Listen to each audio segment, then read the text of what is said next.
Hello, welcome to the studio. Today I thought I would show you a little bit about my dry point process. So most of what I show you on these videos is me working onto dry points.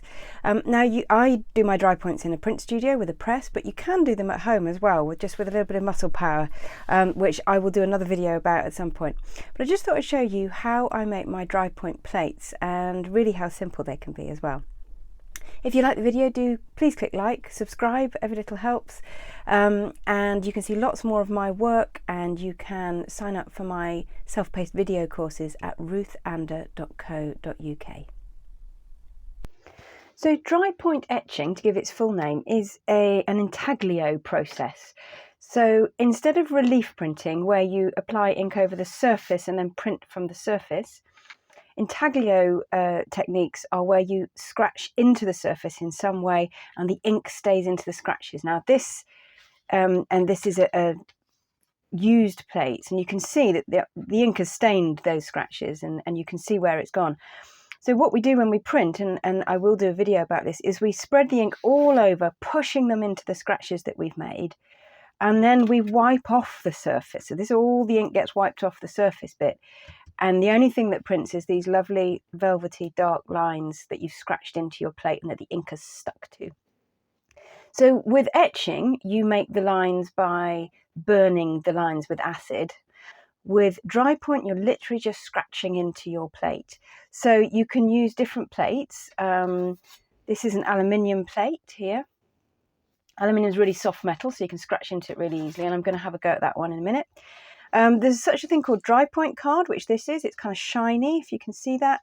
Shiny card, and you scratch through the shiny bit to the back, which is just normal sort of matte card.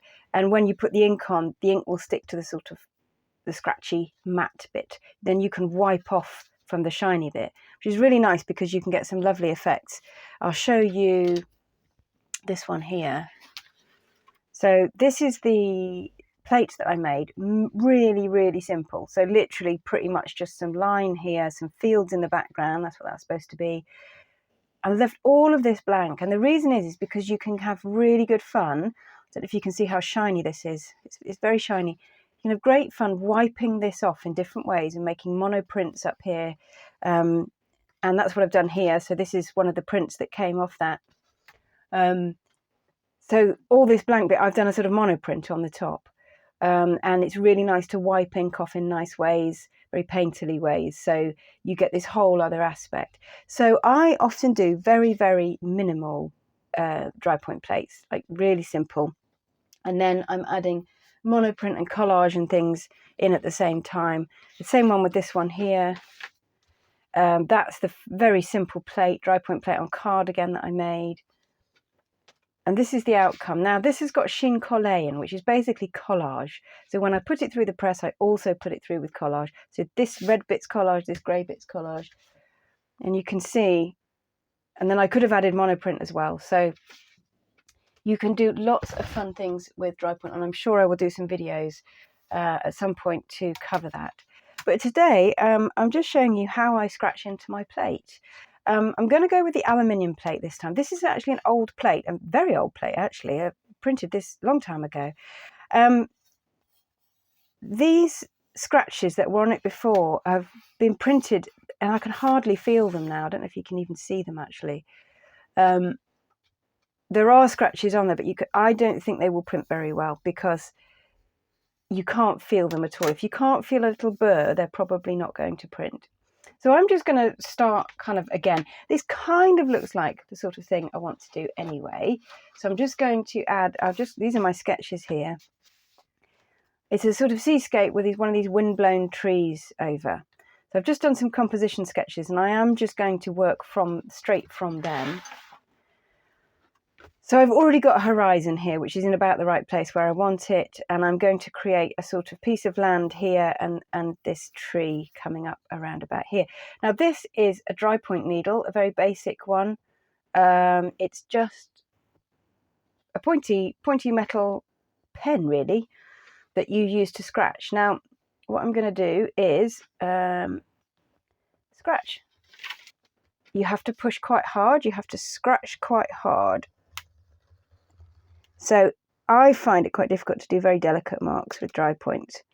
There are ways of doing it with different tools and probably with different metal, but I tend to do this, and I quite like the line that comes out of it actually. It doesn't have to be really delicate. Now I've scratched quite hard there, and I don't know if you can see that silver line in the light. Possibly not. But it's got a little burr on it. I can feel it with my finger. It's displaced some of the metal, and that means it's going to print because the ink will stick to the burr. So I'm going to start making my tree. I think I'm going to turn upside down because what I'd like to do, I kind of want to go just scratch quite haphazardly and just let the scratch go.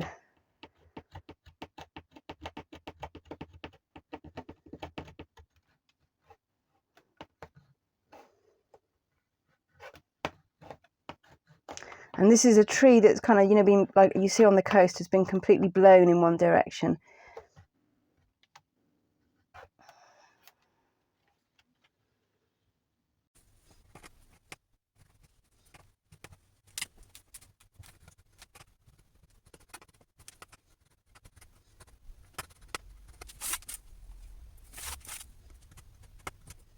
I'm just keeping on checking the way it's looking the right way up as well. I'll just show you a few of the other things. You don't have to have one of these needles, by the way. I've often used, this is an old, quite cheap lino tool with a sharp edge. Let's have a go with that one. And that will make a good scratch as well. Just make sure it's sort of sharp enough and heavy enough that it will scratch effectively. This is an old, like a bradawl that you get for making little holes in wood before you make a drill hole. And that does a good scratch too, actually. That's a very good scratch, probably better than the needle. So if you can find things around the house or in the DIY box, then you can use those as well. And then there are other things. So this is, I've made line here, but you can make texture as well. So I've got some metal brushes here. Again, you probably get those from a DIY shop. They are really good for just kind of, if you just brush them over. This metal is so soft that it will get a little bit of tone and texture in there. You'll get lots of tiny little scratches all together, and that won't create line, but it will create tone, different tones. And another thing that you can buy these from printmaking shops is called a roulette, and it's got a little whizzy thing on the end there that whizzes round with texture on it. And again, you can use that to make quite effective tone, really. So that will just make lots and lots of little scratches, little marks, and the ink will stick in those and make it dark. And it's kind of a good way of doing cross hatching. So if if you're drawing and you go one way and then the other way, this is a very quick way of doing it. So you go one way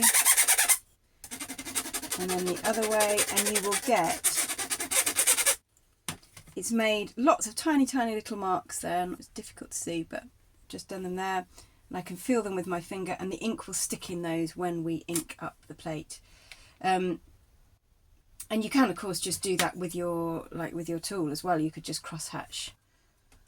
So that's basically scratching one way and then scratching the exact other way, just like you would if you were making a drawing and you wanted to add shade. Basically, the more scratches you make, the darker this will print.